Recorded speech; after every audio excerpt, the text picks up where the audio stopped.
Hi there, and thanks for joining us. I'm Wealthy Jenner. It can be hard enough to get the nutrients and calories you need as a healthy person, but when being treated for cancer, these things can be a lot harder, especially if your body no longer tolerates certain foods due to side effects of treatment. Community Cancer Institute has registered dietitians to help guide patients along their journey, and one patient is calling his journey a blessing. I don't consider myself as an exception to the rule. During the last 2 years, I have lost too many fine people to cancer.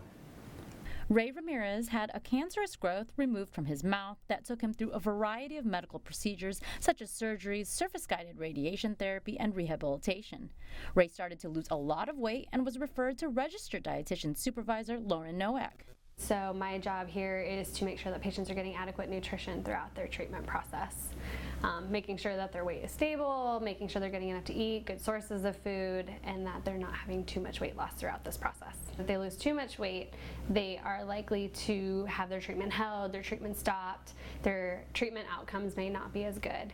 They also will have a lot of symptoms that come up from either the chemo or the radiation, and so they sometimes want us to help manage those symptoms. But it's a common misconception that there's one type of daily diet routine to follow. There's not one food that patients should be eating. There's no magic food for cancer patients. Unfortunately, it's not the way it works.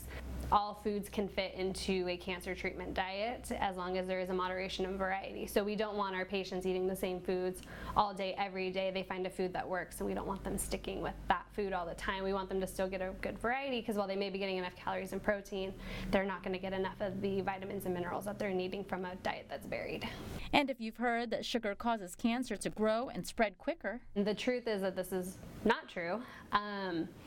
All of our cells need glucose, and so we can get that glucose from our variety of foods, fruits, vegetables, pastas, breads, all of that, and sugar is included in that group.